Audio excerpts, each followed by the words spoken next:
कभी हिंदू मुस्लिम तो कभी बंगाली बिहारी के नाम पर राजनीति करने वाले राजनेता वाहवाही तो बटोर लेते हैं, लेकिन जनता की नजरों में अपनी गलत छाप छोड़ जाते हैं।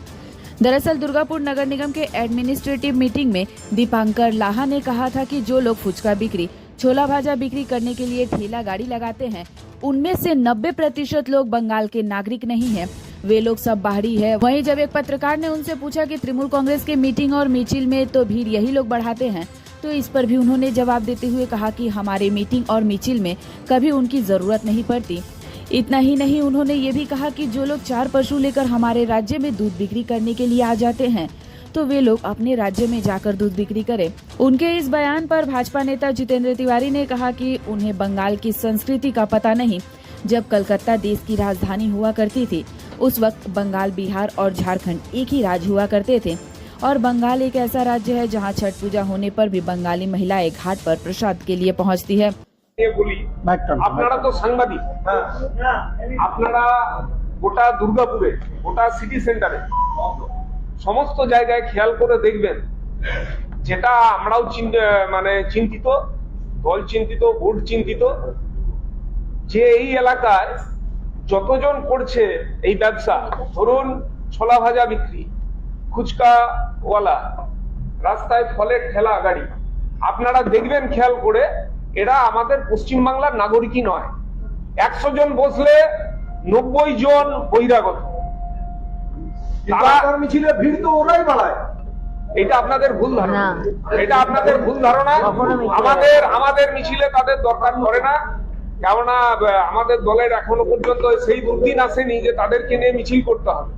আপনারা নিজেরা খেয়াল করে দেখবেন, এটা না হলে আগামী দিনে আমাদের ক্ষতি হবে। একজন ভাই বললেন যে খাটাল, আমাদের সাংবাদিক বন্ধু একজন বললেন খাটাল, 4টে মোষ নিয়ে আমার রাজ্যে চলে আসা হচ্ছে।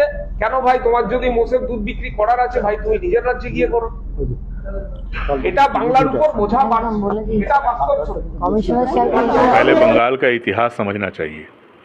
उनको मालूम नहीं है कि कलकत्ता पहले देश की राजधानी होती थी, और जब कलकत्ता देश की राजधानी थी उस समय बंगाल के साथ ही बिहार भी था, झारखंड भी था, और एक ही राज्य था।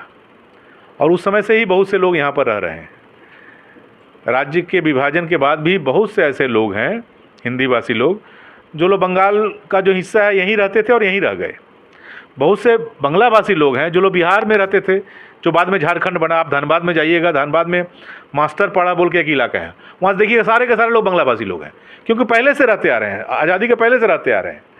तो ये बच्चे हैं, नए नए हैं, तृणमूल कांग्रेस के नेताओं को खुश करने के लिए कुछ बोल देते हैं।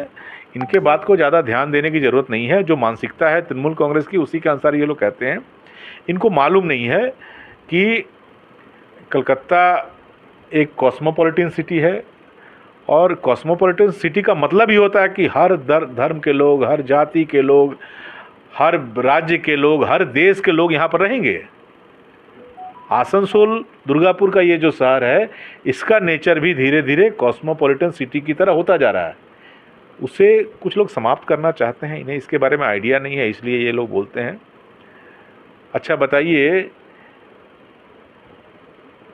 गरीब मेहनतकश लोग अपने मेहनत के बल पर यदि कुछ पैसा उपार्जन कर रहे हैं, तो इससे इनके पेट में क्यों दर्द हो रहा है? और ये हमारे संविधान में लिखा हुआ है कि हमारे देश का कोई भी नागरिक देश के किसी भी हिस्से में जाकर व्यवसाय कर सकता है, ज़मीन खरीद सकता है, वहाँ रह सकता है। तब तो संविधान में परिवर्तन करना पड़ेगा ना, यदि इसे रोका जाए तो। दूसरे देश के लोग कहीं जाकर नागरिक नहीं बन सकते, लेकिन अपने देश के लोग जो नागरिक हैं इस देश के, वो एक राज्य से दूसरे राज्य में नहीं जाएंगे। ऐसा होता है कभी? तब बताइए कि ट्रेन जो चलती है, कलकत्ता से जो ट्रेन चलती है, और जो मान लीजिए आसनसोल होते हुए मुजफ्फरपुर यदि जाएगी, तो क्या कीजिएगा?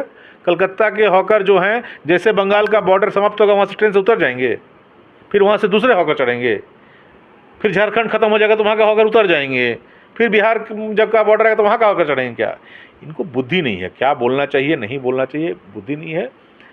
कम उम्र के लड़के हैं, चर्चा में रहने के लिए कुछ बोल देते हैं। इनके बातों को सीरियसली लेने की ज़रूरत नहीं है। और हिंदी भाषी लोग बंगाली नहीं है, ऐसा नहीं है। मैं पहले वो कहा हूँ कि बंगाल में जो लोग रहते हैं सारे लोग बंगाली हैं। जो बंगला में बात करते हैं वो बंगला भाषी बंगाली हैं, जो हिंदी में बात करते हैं वो हिंदी भाषी बंगाली हैं, जो उर्दू में बात करते हैं वो उर्दू भाषी बंगाली हैं। और ये जो लोग बंगाली बिहारी के नाम पर समाज को बांटना चाह रहे हैं, उनको जाकर कहिए कि छठ पूजा के समय किसी छठ घाट में जाकर देख ले कि कितनी बंगाली माताएं बहनें सुबह सुबह नहा के नया साड़ी पहन के छठ घाट में रहती हैं, वहाँ से प्रसाद लेती हैं और घर के लोगों को जाकर प्रसाद खिलाती हैं। छठ घाट के लिए रास्ते की जब सफाई होती है तो कितने बंगाली लोगों को हम लोगों ने देखा है जो खुद झाड़ू लगाकर जिस रास्ते से छठ घाट के लोग जाएंगे उस रास्ते को साफ करते हैं। ये बंगाल की संस्कृति है। ये दो चार लोग क्या बोल रहे हैं, ये बंगाल की संस्कृति नहीं है। बंगाल की संस्कृति हमेशा इंक्लूसिव है, एक साथ मिलकर रहने की संस्कृति है। इस संस्कृति को ये लोग नहीं समझ पाएंगे। শরতের